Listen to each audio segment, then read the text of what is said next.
Auckland police officer convicted after being found guilty of presenting taser at woman.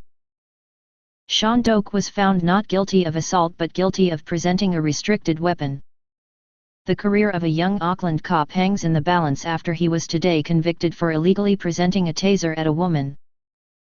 Constable Sean Matthew Doak faced 2 charges related to wielding a taser but was acquitted of one after a trial in August. The jury found the 25-year-old not guilty of assault with a weapon but guilty of unlawfully presenting a restricted weapon. In the Waitakere District Court this afternoon, his lawyer Todd Simmons continued to argue for a discharge without conviction after his client's sentencing was adjourned. Part heard. Simmons said affidavit evidence from the senior legal officer for the NZ Police Association showed Doak would more likely than not lose his job if convicted of a weapons offence. His employment will be terminated if a conviction is entered in this case, Simmons said. Doak was found guilty of briefly firing the taser's arc mode without cause towards an apprehended and handcuffed woman in the back of a police car. The arc option triggers the taser to produce an electrical current between 2 prongs. Judge Noel Sainsbury said New Zealanders expect better from their police officers. That needs to, in my view, be marked with a conviction because of the particular role and trust we have in police officers. He may well need to learn from this and he may well need further training. It was a poor piece of decision-making. He said a conviction was not out of proportion to the gravity of offending.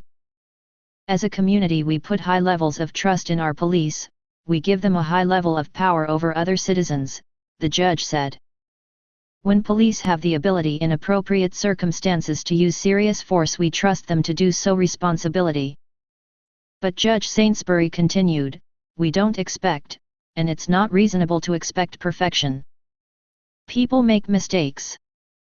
He said a conviction was not intended as a statement that Doak should not be a police officer, but rather statement that police officers will be subject to the law like everyone else. The judge was also unconvinced it was a certainty Doak would lose his job due. That's a decision for the police commissioner, he earlier said. That doesn't mean he can't be a good police officer, because people learn from mistakes. After sentencing, Superintendent Karen Malthus, the Auckland City District Commander, said Doak remains a police employee and an employment investigation is currently underway. During this time, however, he will not be on frontline duties, Malthus said in a statement. Police, like any employer, has privacy restrictions to consider and it would be inappropriate to comment further while this is ongoing. Doak's lawyer indicated he will file an appeal against the conviction. The allegations against Doak came after a high-speed pursuit during the early hours of September 17, 2017. The chase began in Mt Eden, with the fleeing driver in a white Subaru potentially reaching speeds of up to 200 km per hour, the court heard. Police were forced to call off its ground units, while the Eagle helicopter tracked the suspect car to the underground car park of Auckland's downtown casino. The driver quickly bolted from the scene, leaving 23-year-old Mary Jane Tekere in the passenger seat. Doak and his partner, Constable Florence Roberts, were the first officers on the scene. Tekere told the court that Doak pepper sprayed her before she was dragged away by police holding her ankles. Multiple police officers, however, also said Tekere sprayed Roberts in the face with what appeared to be a can of CRC. After searching for the driver, Doak returned to Tekere, who was by now surrounded by police officers. CCTV footage of the incident shows Doak kneeled down beside her with his taser drawn as she lay on the ground. Judge Sainsbury said it appeared Doak was attempting to gather information from Tekere about the driver in a robust way and in difficult circumstances. Tekere claimed the constable may have pressed his taser on her forehead between her eyes, leading to the assault charge. "What's his F-king name? I swear to God I'll F-king taser you," she claimed Doak yelled at her.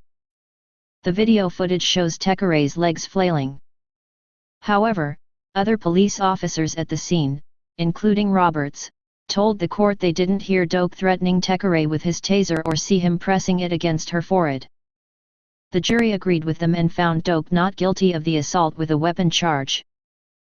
The constable was later accused of presenting the taser and firing the arc mode towards Tekere in the back of a police car as he and Roberts attempted to transport her home. A recording from the weapon showed the arc mode was activated briefly, but Tekere was not shocked at any stage. She offered no evidence during the trial about the arc incident. Judge Sainsbury said it was understandable that Doak was frustrated and angry with Tekere at a time when his adrenaline was flowing.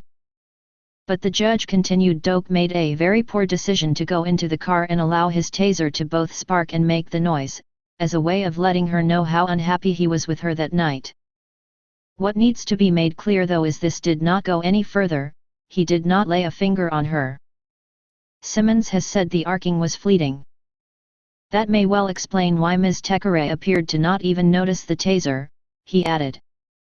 Tekere was arrested for assaulting Roberts after slamming a car door against the officer's leg, while the wanted driver was later found by police leaving an elevator in the casino.